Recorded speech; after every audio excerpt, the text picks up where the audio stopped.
Welcome back to Indie Film Weekly for the week of July 10th, 2026. I'm your host, Glen Reynolds. This week in theaters, we've got a very silly Hollywood comedy about the dangerous idea that a celebrity sex pass with John Hamm can fix your relationship problems. We've got a Western about a young woman guarding a remote outpost when stolen gold turns her home into a target. And we've got a drama about an Iranian professor secretly gathering students to read banned books. Quick ask before we move on if you can see one of these in a theater this weekend. Indie films are not built for, I'll get to it eventually. They need people showing up early while the showtimes are still breathing. On demand, I've got a coming of age comedy where an 18-year-old meets her older self during a mushroom trip.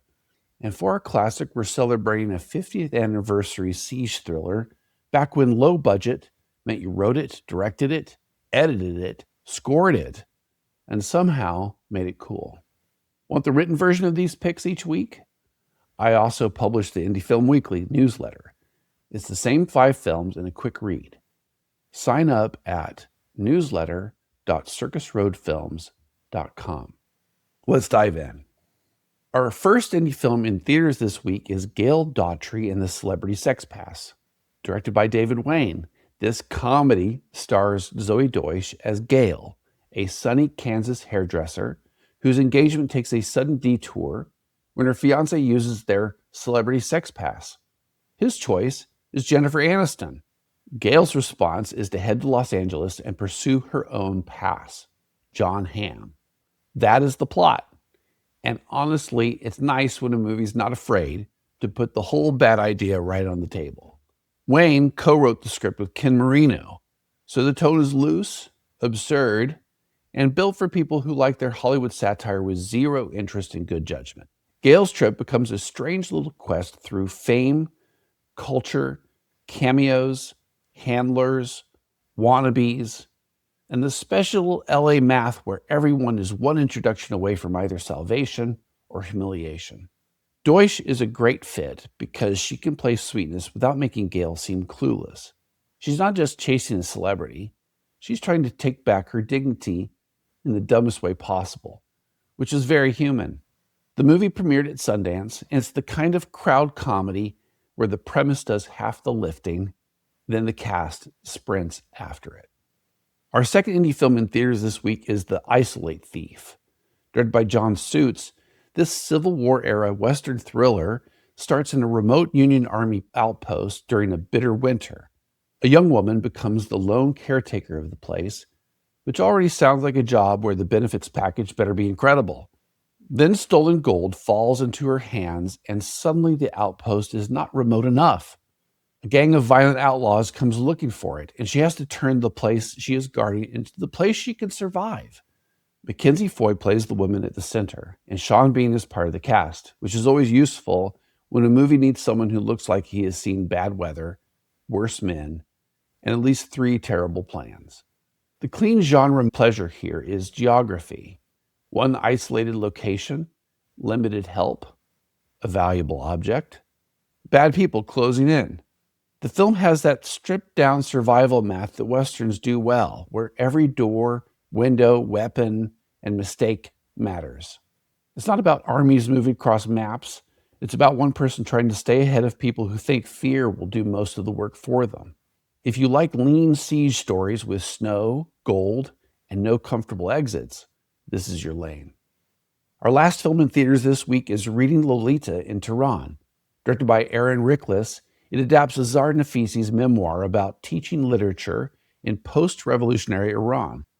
Nafisi is a professor who leaves the university after the pressure, censorship, and daily humiliations become impossible to absorb.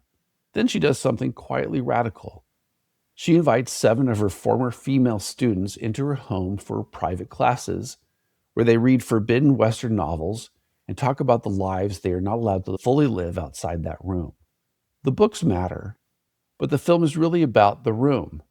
A private space becomes a refuge, a classroom, and a small act of resistance. The women read Nabokov, Fitzgerald, Austen, and others, but they are also reading themselves, their marriages, their fears, their compromises. and the walls closing in around them.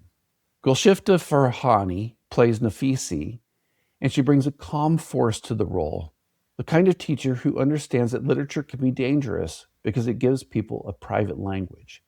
The film is serious, but it's not just about repression. It's also about the joy of connection, the charge of being understood, and the stubborn pleasure of thinking freely when someone has told you not to. So in theaters this week, that's Gail Daughtry and the Celebrity Sex Pass, The Isolate Thief, and Reading Lolita in Tehran. Our Spotlight Indie Film on Demand this week is My Old Ass. Written and directed by Megan Park, this coming-of-age comedy follows Elliot, an 18-year-old, spending one last summer at home before college. She takes mushrooms with friends, as one does when making excellent long-term decisions, and ends up face-to-face with her 39-year-old self. Older Elliot is played by Aubrey Plaza, which immediately makes the warning feel both credible and suspicious. She gives younger Elliot advice, including a very specific warning to avoid a boy named Chad. Of course, once someone from the future tells you not to fall for somebody, that person instantly becomes the most interesting human alive. Maisie Stella plays younger Elliot with a great mix of confidence and panic. She thinks she knows who she is. Then time, family, desire, and one very inconvenient future self start poking holes in the plan. What makes the film work is that it's funny without being flimsy. It understands the ache of leaving home and the strange grief of realizing your childhood is ending while you're still inside it. If you want something warm, sharp, and emotionally sneakier than it first appears, this is a great rental. You can rent it on Apple TV, Amazon Video, or Fandango at home. Our indie film classic this week is Assault on Precinct 13, celebrating its 50th anniversary.